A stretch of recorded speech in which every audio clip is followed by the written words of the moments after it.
The Gurkhas, pronounced and correctly spelled as Gorkhas. Historically, the terms Gurkha and Gorkhali were derived from the hill town and district of Gorkha from which the Kingdom of Gorkhasthan expanded. The name may be traced to the medieval king of Khas tribe, with Gurkhan meaning a king who has a historic shrine in Gorkha. The place name called Gorkha from where the battle began to form Great Gorkhasthan, and with the troops of Gorkha king, in leadership of the great king Prithivi Narayan Shah. There are Gorkha military units in the Nepalese, British and the Indian Army enlisted in Nepal and Amp, India. Although they meet many of the requirements of Article 47 of Protocol I of the Geneva Conventions regarding mercenaries, they are exempt under clauses 47 and Amp, similar to the French Foreign Legion. Gurkhas are closely associated with the kukuri, a forward-curving Gorkha knife, and have a well-known reputation for the fearless military prowess.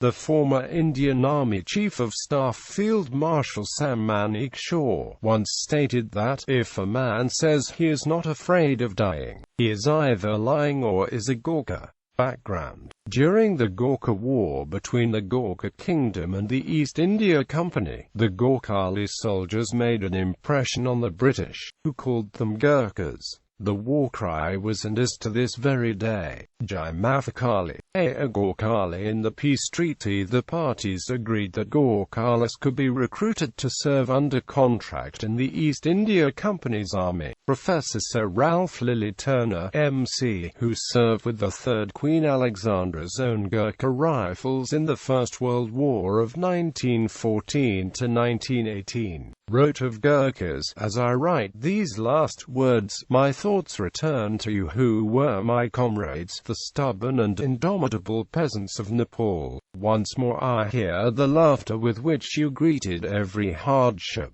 Once more I see you in your bivouacs, or about your fires, on forced march or in the trenches, now shivering with wet and cold, now scorched by a pitiless and burning sun. Uncomplaining you endure hunger and thirst and wounds, and at the last your unwavering lines disappear into the smoke and wrath of battle. Bravest of the brave, most generous of the generous, never had country more faithful friends than you." Sikh Khalsa Army. Maharaja Ranjit Singh of Punjab started recruiting Gorkha soldiers in his army. The elite wing of his Sikh Khalsa army, the Fui Khas, had one Rajman of Gurkhas. The Rajman was known for its excellent morale, gallantry, discipline and battle honors against the Afghans. The well-known Gorkha freedom fighter Balbhadra Khan was an officer in the Gorkha Rajman. One of the best battles in which the Gorkhas served was the Battle of Naushera. Even though the Sikhs were losing in the beginning, Maharaja Ranjit Singh launched a decisive charge at the Afghan positions. The Gorkhas climbed the Pir Sahib hill, and together with the Sikh comrades bayoneted mercilessly the Afghan jihadis. After the battle, Ranjit Singh personally met and awarded the Gorkhas, and promoted Balbhadra Khan into the captain of the regiment. The Gorkhas served also during the Sino-Sikh War, where they were praised for their excellent skirmishing at the Tibetan hills by Sikh General Sardar Zorawar Singh. It also fought the First Anglo-Sikh War, where the Dogra commanders of the Sikh Khalsa army betrayed the forces and delivered battle plans to British. After the Treaty of Lahore, this regiment was added into the Bengal Army, British East India Company Army. The Anglo-Gorkha War was fought between the Gorkha Kingdom of Gorkha and the British East India Company as a result of border disputes and ambitious expansionism of both the belligerent parties. The war ended with the signing of the Treaty of Sugarceli in 1816. David Ochterlony and the British political agent William Fraser were among the first to recognize the potential of Gorkha soldiers in British service. During the war, the British were keen to use defectors from the Gorkha army and employ them as irregular forces. His confidence in their loyalty was such that in April 1815 he proposed forming them into a battalion under Lieutenant Ross called the Naziri Regiment. This regiment, which later became the first King George's own Gurkha Rifles, saw action at the Malon Fort under the leadership of Lieutenant Lawty, who reported to Ochterlony that he had the greatest reason to be satisfied with their exertions. About 5,000 men entered British service in 1815, most of whom were not just Gorkhalis but Kumaonis, Garhwalis and other Himalayan hillmen. These groups, eventually lumped together under the term Gurkha, became the backbone of British Indian forces. As well as Ochterlony's Gorkhali battalions, William Fraser and Lieutenant Frederick Young raised the Sirmaur Battalion, later to become the 2nd King Edward VII's own Gurkha Rifles. An additional battalion, the Kumaon Battalion, was also raised, eventually becoming the 3rd Queen Alexandra's own Gurkha Rifles.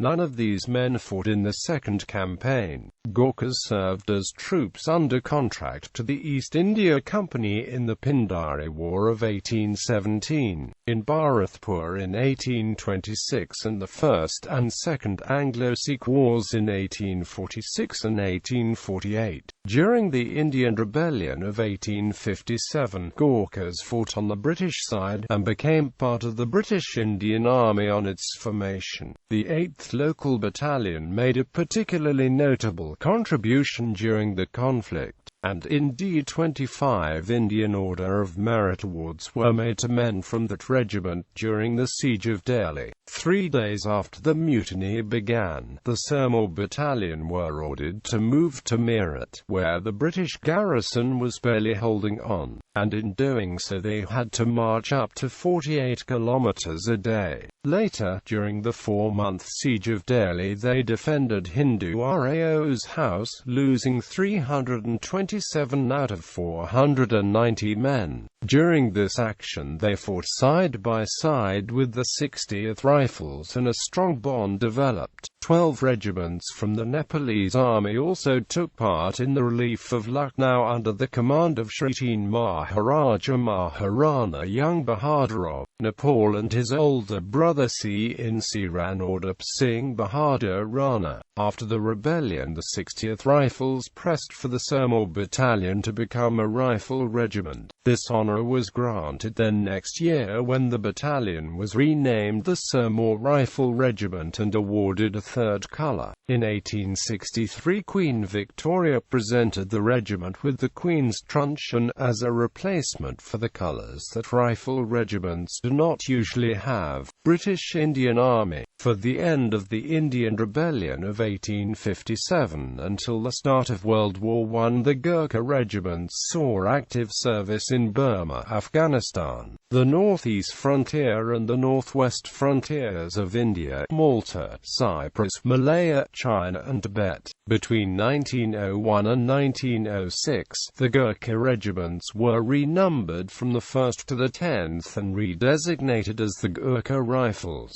In this time, the Brigade of Gurkhas, as the regiments came to be collectively known, was expanded to 20 battalions within the 10 regiments. During World War I, more than 200,000 Gorkhas served in the British Army, suffering approximately 20,000 casualties, and receiving almost 2,000 gallantry awards. The number of Gorkha battalions was increased to 33, and Gorkha units were placed at the disposal of the British High Command by the Gorkha government for service on all fronts. Many Gorkha volunteers served in non-combatant roles, serving in units such as the Army Bearer Corps and the Labour battalions. But there were also large numbers that served in combat in France, Turkey, Palestine, and Mesopotamia. They served on the battlefields of France in the Luz, Givenchy, Neuve-Chapelle and Ypres in Mesopotamia, Syria, Persia, Suez Canal and Palestine against Turkish advance, Gallipoli and Salonika. One detachment served with Lawrence of Arabia, while during the Battle of Luz a battalion of the 8th Gurkhas fought to the last man, hurling themselves time after time against the weight of the German defences, and in the words of the Indian Corps commander, Lieutenant General Sir James Wilcox, found its Valhalla. During the ultimately unsuccessful Gallipoli campaign in 1915, the Gurkhas were among the first to arrive and the last to leave. The 1st,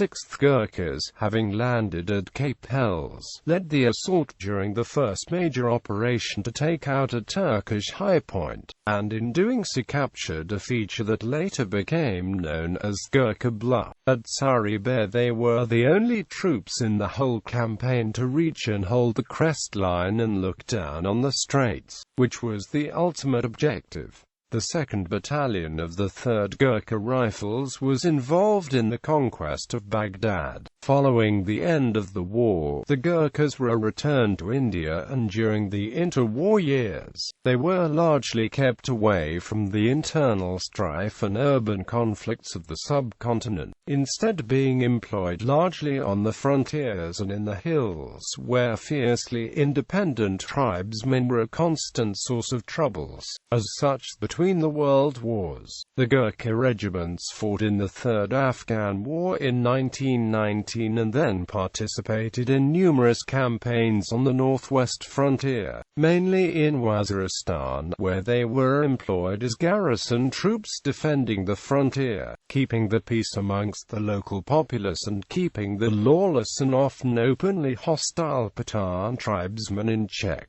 During this time the northwest frontier was the scene of considerable political and civil unrest, and the troops stationed at Razmik, Banu and Wana saw an extensive amount of action. During World War II, there were 10 Gurkha regiments, with 2 battalions each, making a total of 20 pre-war battalions. Following the Dunkirk evacuation of the British Expeditionary Force in 1940, the Nepalese government offered to increase recruitment to increase the total number of Gurkha battalions in British service to 35. This would eventually rise to 43 battalions, and in order to achieve this, 3rd and 4th battalions were raised for all 10 regiments, with 5th battalions also being raised for 1 GR, 2 GR and 9 GR. This expansion required 10 training centres to be established for basic training and regimental records across India. In addition, 5 training battalions were raised, while other units were raised as garrison battalions for keeping the peace in India and defending rear areas. Large numbers of Gurkha men were also recruited for non-Gurkha units, and other specialized functions such as paratroops, signals, engineers, and military police.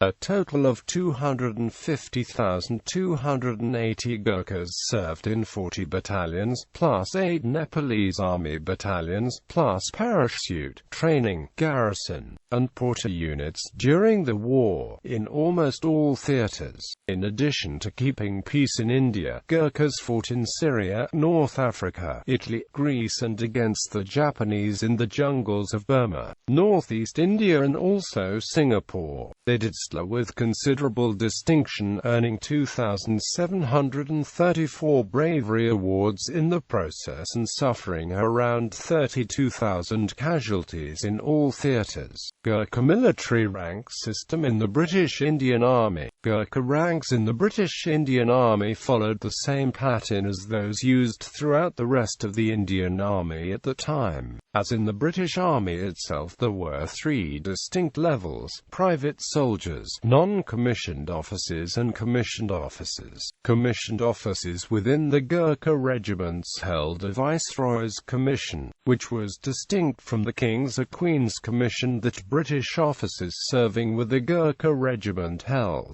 Any Gurkha holding a commission was technically subordinate to any British officer, regardless of rank. British Indian Army and current Indian Army ranks, current British Army equivalents, Viceroy commissioned officers up to 1947 and junior commissioned officers from 1947, Subedar Major, no equivalent.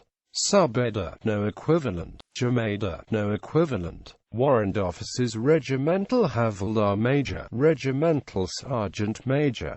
Company Havildar Major, Company Sergeant Major. Non-commissioned officers Company Quartermaster Havildar, Company Quartermaster Sergeant, Havildar, Sergeant, Naik Corporal, Lance Naik, Lance Corporal.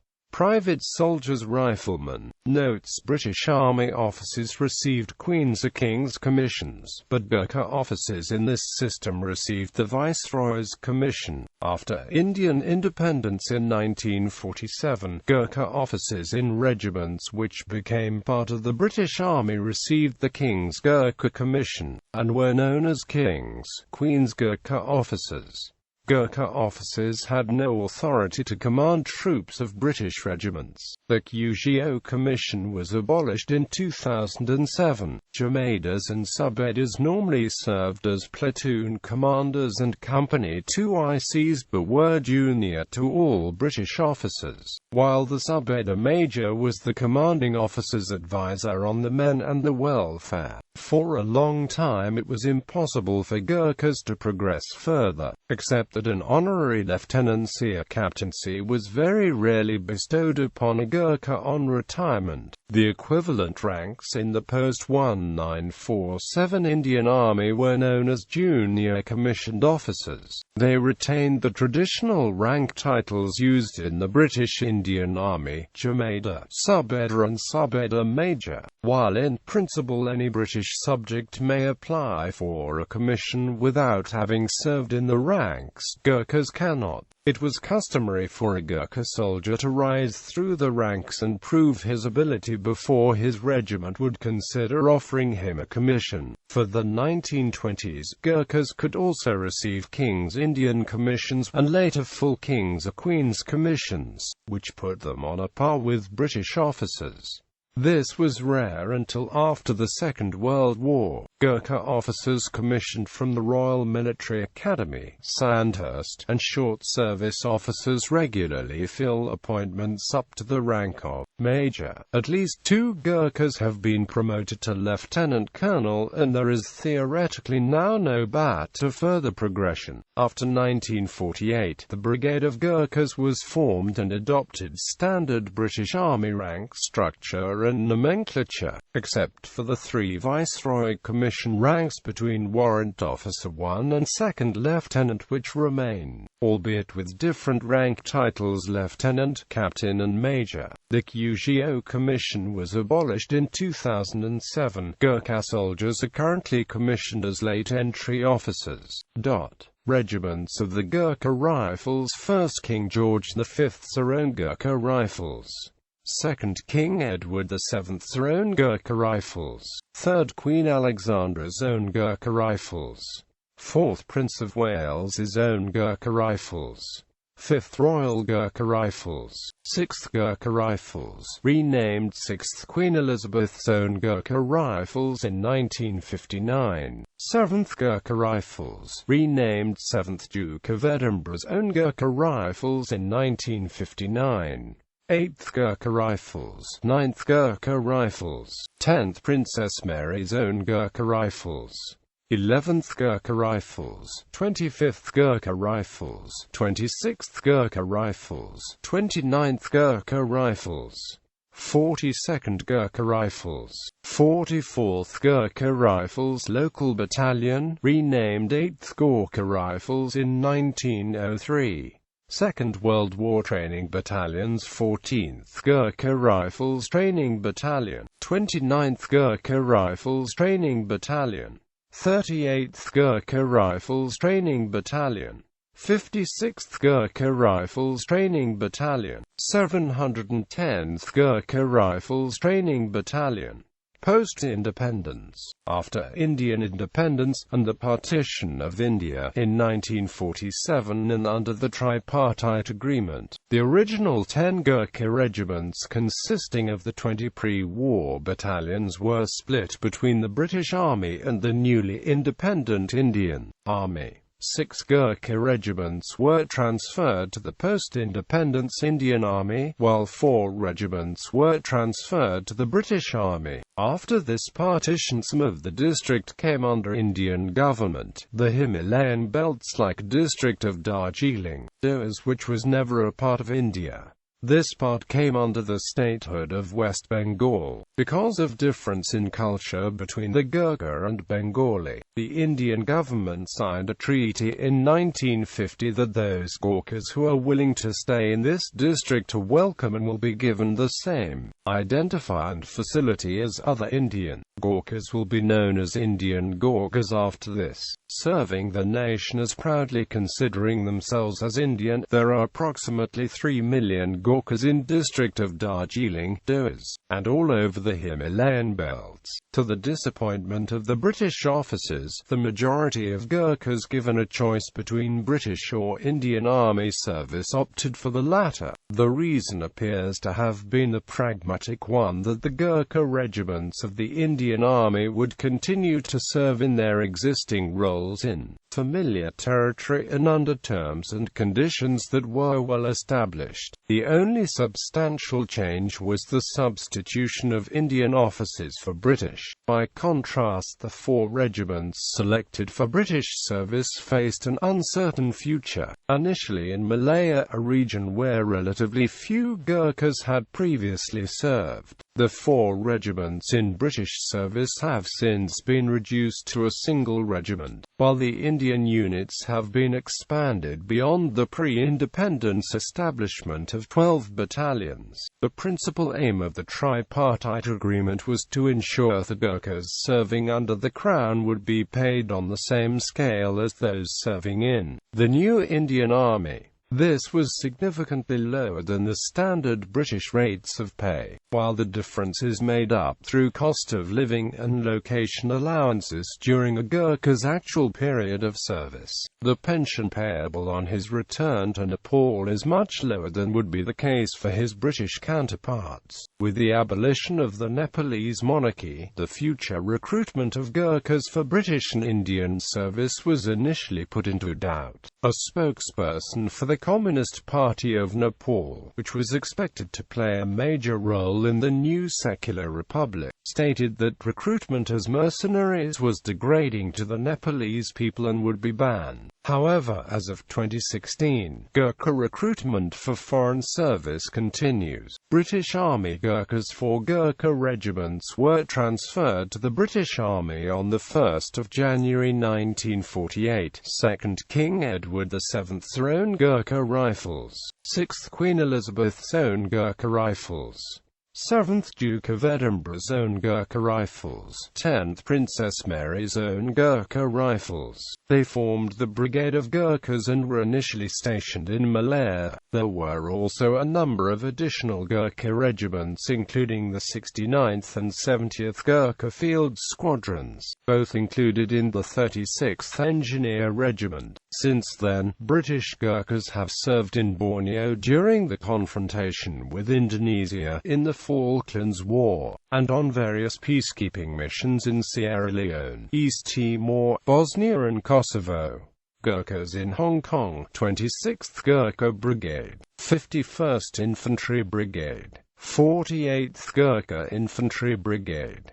As of November 2006, the Brigade of Gurkhas in the British Army has the following units: 1st Battalion, the Royal Gurkha Rifles; 2nd Battalion, the Royal Gurkha Rifles; Queen's Gurkha Signals, which includes 250 Gurkha Signal Squadron, 246 Gurkha Signal Squadron, 248 Gurkha Signal Squadron, 10 Queen's Own Gurkha Logistic Regiment RLC, Queen's Gurkha Engineers, which includes 69th Gurkha Field Squadron, 70th Gurkha Field Squadron. The Brigade of Gurkhas also has its own clerks and chefs posted among the above-mentioned units. Gurkhas were among the troops who retook the Falklands in 1982 and have served a number of tours of duty in the current war in Afghanistan. Indian Army Gorkhas. Upon independence in 1947, 6 of the original 10 Gurkha regiments remained with the Indian Army.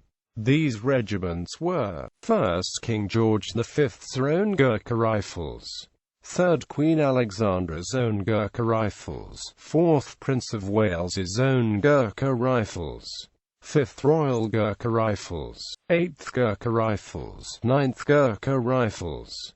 Additionally, a further regiment, 11 Gurkha Rifles, was raised. In 1949 the spelling was changed from Gurkha to the original Gorkha. All royal titles were dropped when India became a republic in 1950. Since partition, the Gurkha regiments that were transferred to the Indian Army have established themselves as a permanent and vital part of the newly independent Indian Army. Indeed, while Britain has reduced its Gurkha contingent, India has continued to recruit Gorkhas of Nepal into Gurkha regiments in large numbers, as well as Indian Gorkhas. In 2009, the Indian Army had a Gurkha contingent that numbered around 42,000 men in 46 battalions, spread across 7 regiments. Although the deployment is still governed by the 1947 tripartite agreement, in the post-1947 conflicts India has fought in,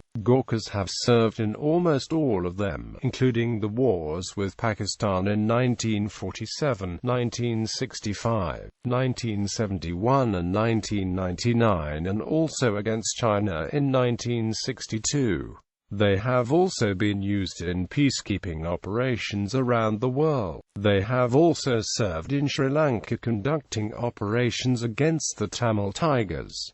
Singapore Gurkha Contingent. The Gurkha contingent of the Singapore Police Force was formed on 9 April 1949 from selected ex-British Army Gurkhas. It is an integral part of the police force and was raised to replace a Sikh unit which had existed prior to the Japanese occupation during the Second World War. The GC is a well-trained, dedicated and disciplined body whose principal role is as riot police.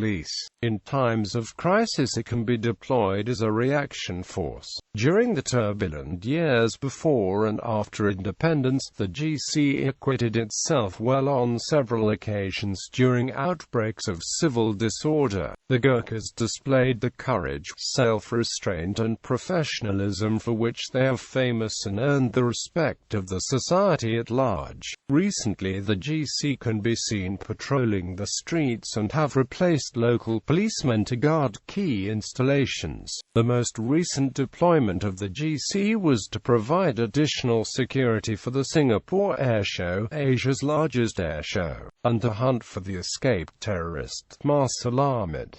Brunei Gurkha Reserve Unit. The Gurkha Reserve Unit is a special guard and elite shock trooper force in the Sultanate of Brunei. The Brunei Reserve Unit employs about 500 Gurkhas. The majority are veterans of the British Army and the Singaporean police, who have joined the GRU as a second career. Gurkha soldiers in non-specific foreign units. Hong Kong. A considerable number of ex-Gurkhas and the families live in Hong Kong, where they are particularly well represented in the private security profession and among labourers. Ex-Gurkhas left the barracks and moved into the surrounding urban area. There are considerable Nepalese communities in Wenlong and Kwu and Chung, Malaysia. After the Federation of Malaya became independent from the United Kingdom in August 1957, many Gurkhas became soldiers in the Malayan armed forces, especially in the Royal Ranger Regiment. United States Navy. The United States Navy employs civilian Gurkha contract guards. Some work alongside Army, Air Force and Navy personnel in day-to-day operations, notably as sentries at its base in Naval Support Activity Bahrain and on the U.S. Navy side of the pier at Mina Salman. Others work as security forces at the United States Embassy in Kabul, Afghanistan. Coalition forces in Iraq. Gurkha contract guards were used to guard key facilities in Iraq during Operation Iraqi Freedom. The guarded facilities included Baghdad International Airport and the Al Rashid Hotel.